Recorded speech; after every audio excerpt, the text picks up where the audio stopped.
Good afternoon, and today we'll be discussing the prevalence of obesity in high school students.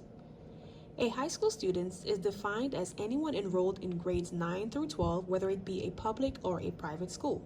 High school students are easily influenced by their environment, social media, family, or their peer groups. These influences can have negative effect on high school students, causing them to gain an unhealthy relationship with food. The main focus of this PowerPoint presentation will be the community assessment of District 29, Queens, New York, specifically Springfield Gardens Educational Complex and Springfield Garden High School, which is located here in the map. Now, the population size of Queens County is 2,191,617. Approximately 4 million students are enrolled in high school within the United States.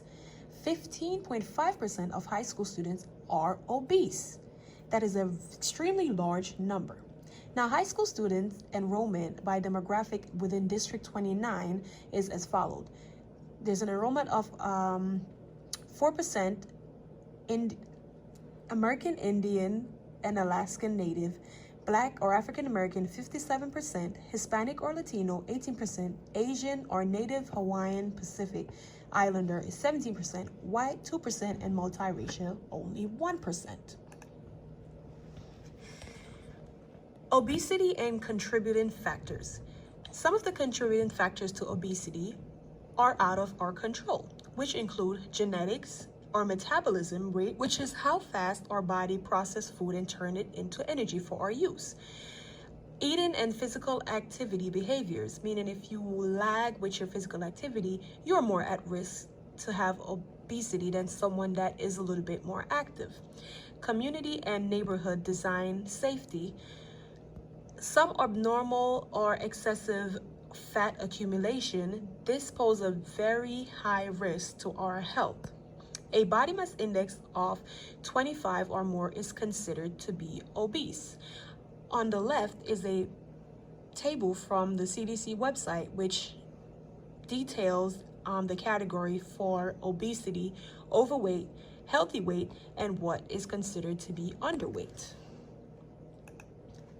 Some of the comorbidities along with obesity include 13% microalbuminuria, 80.5% dyslipidemia, and 13.6% hypertension.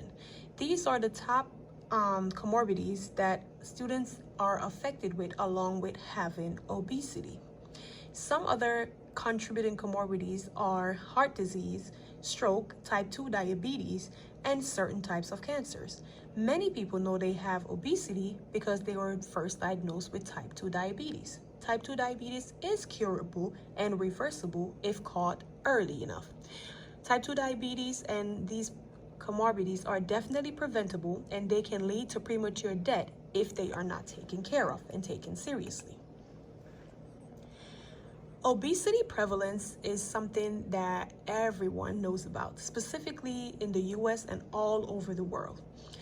The presence of obesity within the US has grown from 30.5% to 42.4% from 2017 to 2018. Ages 20 to 39, there are approximately 40% of Americans that are obese, and approximately 44.8% of American adults aged 40 to 59 years of age are obese. Now, ages 60 and older is 42.8% are considered to be obese. This is very high considering the 15% of high school students that are obese within the United States. To combat the obesity, there are governmentally funded programs. Specifically, the National School Lunch Program was created. It is nutritionally based and balanced food provided to high school students, public students. It is low cost and sometimes free based on the parents' income. This is a very good program, an example of a very good program within the school community to help to target the fight against obesity. Now, besides the school's program, what has to be focused on is the fact of the environment that the students face once they leave the school building. Their surrounding area, along with their peers, as stated before, has a very great influence on their food choices as well as their physical activity choices. Some of the local community description from District 29, Springfield School Complex, I'm sorry. There was a notice of plenty of fast food restaurants to include Popeyes, Burger King, McDonald's, Dunkin' Donuts. There were some grocery store, Associated Supermarket, G&M grocery store. There are plenty of parks that are available with open space available for workout: Brookville Park, Springfield Park, Mount Belair Park, and Planet Fitness, a gym. Pharmacies include Epic Pharmacy and Rite Aid Pharmacy. Rite Aid Pharmacy is very well known. Here is a picture. This is a local deli in the neighborhood. This is a picture of Springfield Garden campus, the school itself. Here's the Popeyes restaurant that is located directly across the highway from the school. And this is a geographic map of the school location within the community. Now, there was definitely some gaps within the local community as far as there was a small number of nearby doctor's offices and urgent cares. Urgent care pop up all over now of recent years. It eliminates the time spent in the hospitals, and the patient can be afforded the same care as if they were inside of a hospital by being able to see a doctor, get prescription, and etc. There were no whole food or fresh food markets within the area. Yes, there are grocery stores that carry those items. However, the local fresh food market is more fresh compared to the grocery store where the items might be sitting in the supermarket for an extended period of time. The fast food restaurant of focus was Popeye's Louisiana Kitchen. My hypothesis, I had three, were if 10 or more students were to buy from this restaurant, then at least 1/3% of the students within this school are at risk for having obesity. Number two, if the price of the food were high, then customers would not buy, lowering the consumption of the greasy food that this fast food restaurant sell. If students consume one meal containing 700 calories, which is the average amount of calorie in a meal at this restaurant, a full meal, meaning the drink, the sandwich, along with the beverage, then they are consuming more than 2,000 calories per day, because that is just one meal, and that's 700 calories, leaving only 1,300 calories for consumption for the entirety of the rest of the day. The methods and observation that were used to carry out this investigation was 1 hour observation, reviewing of the customer's receipt to see exactly what item were brought, and then doing a research on the local fast food restaurant website to see their nutritional base and calorie count of the items that were bought. The location was on North Conduit Avenue. The time was approximately 2:45 p.m. as the school get out around 2:30 p.m. in the afternoon to see the influx of high school students that actually visited the restaurant and bought items to be consumed.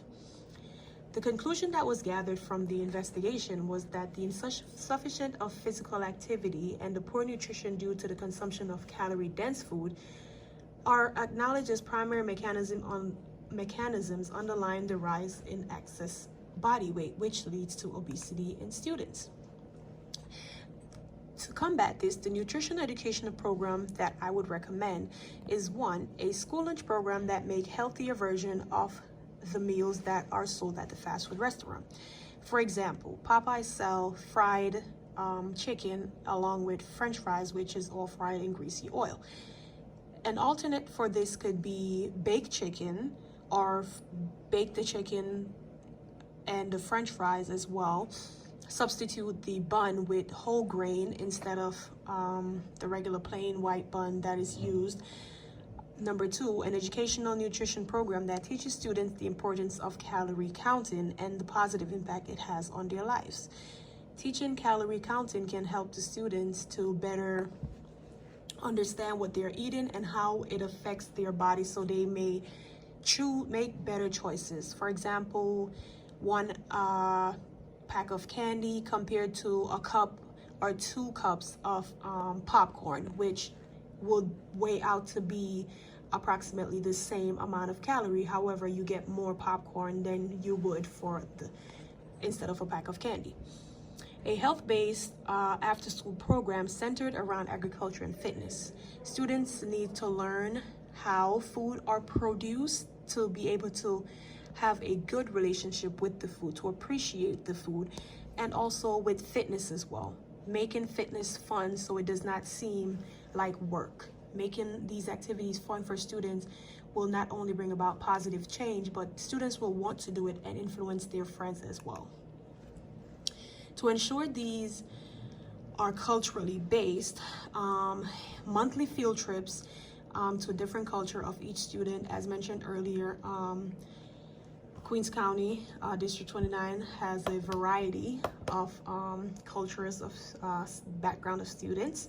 So doing that, students will be exposed to different culture, try to understand why they eat different, why they struggle with different foods, why it's okay for one to eat this food and it doesn't affect their body. However, it has a different effect on the other group's body.